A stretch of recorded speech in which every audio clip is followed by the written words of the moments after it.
Welcome back to Studio 5. Moms who work from home, they face unique challenges. You could say the laundry and the emails, they pile up simultaneously. The buzz of home life doesn't stop, but neither do the work demands. Studio 5 contributor and therapist Julie Hanks has identified 5 survival strategies for all the work-at-home moms that are out there. I was surprised to learn just how many women fit into this category. Yeah, and Utah has a high number of working mothers.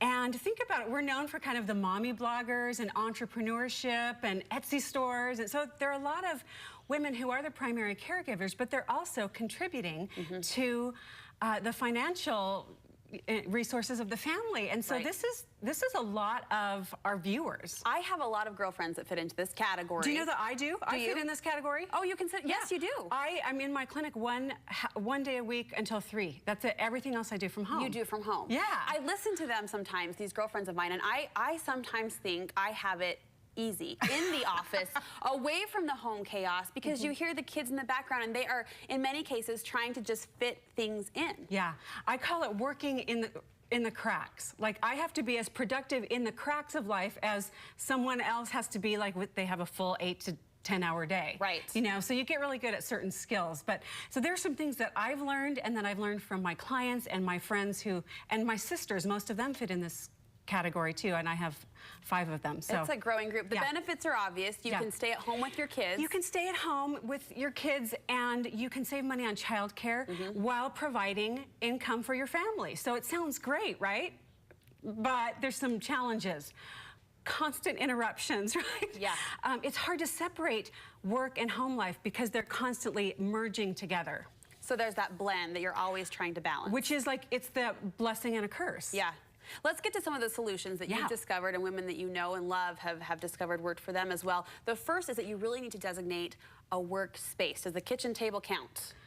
No. Yeah, and this took me really, like, just the last year, I realized this one, so this is big.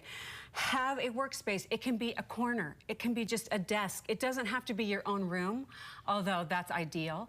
I realized about a year ago, I don't have an office, and I'm working a lot, and I mostly work from home. Where's my office? Yeah. You know? Yeah. So I actually claimed a room and decorated it really cute, and so I have my workspace, and when my door is shut, everybody knows I'm at work. I'm at work. Even though I'm here, I'm at work. And there's something, don't you think, about that physical structure? I'm here at the station at the studio most of the time, but when I do work from home, I need to be physically set up to focus. Right, it can help you organize, focus, and there's something, I think, symbolic about claiming that space. Like, this is an important part of my life.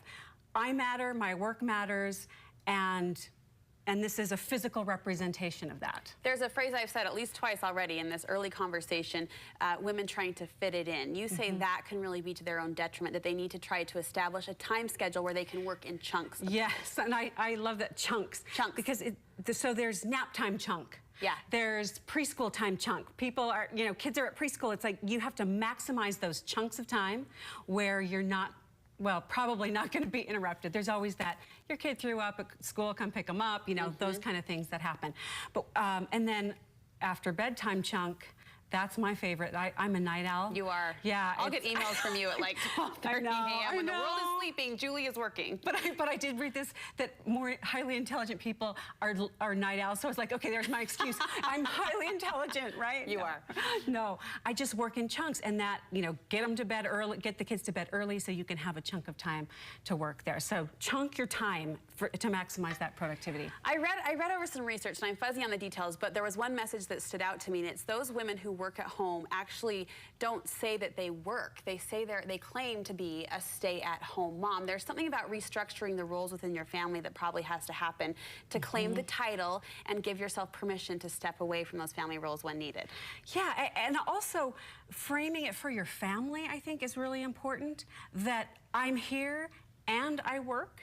So for most of my 25 years of family life, I have been the primary caregiver, and I've also worked. And so helping your family realize, look, I need support too. This isn't just about me supporting you getting your homework done. I have some work deadlines, or I have to go to Studio 5 tomorrow. I have to get my act together.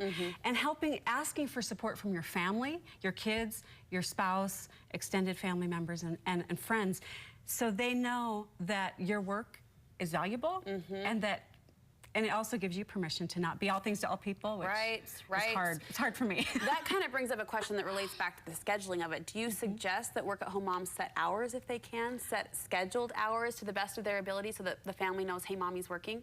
Yeah, I think that can be really helpful, but I know in my own life and in the lives of other work-at-home moms, that's hard to do. Sure. Especially if you're freelancing. I know a lot of writers or artists, photographers who their schedule is always in flux. So you just have to do that as best you can.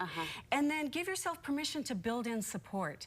Just because you are a work-at-home mom or working from home doesn't mean you can't hire help too. If you have a big deadline, you have to be realistic about it. Yeah, and that leads right into this next survival strategy, which I think I love most of all the game, and that's to expect imperfection. Yes, so what I have learned personally is that this is not going to be this seamless transition. It is messy, it's chaotic.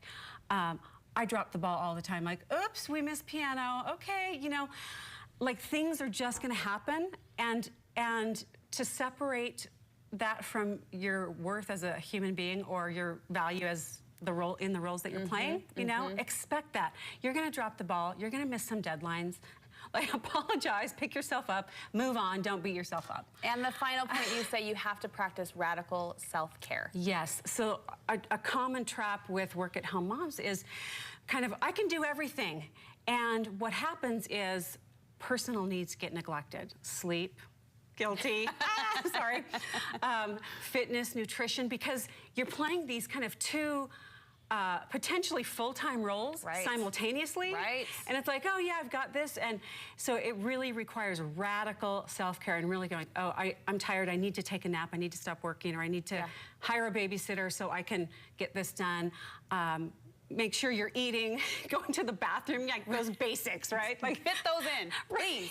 Please. Yeah. These are really, really great pieces of advice, Julie. Thank you so much. And for all of the passion-driven women and business owners out there, we want to bring their attention to an upcoming networking event that you're speaking at. Yes, it's called Aspiring Mormon Women, and so it's for women who have educational or professional goals who affiliate with the LDS Church. And I'm excited to talk about kind of weaving a creative life and share some of my experiences. So that's Thursday at 7 o'clock. Fantastic. We'll send you to juliehinks.com for more information. Thanks, Julie. Thank you.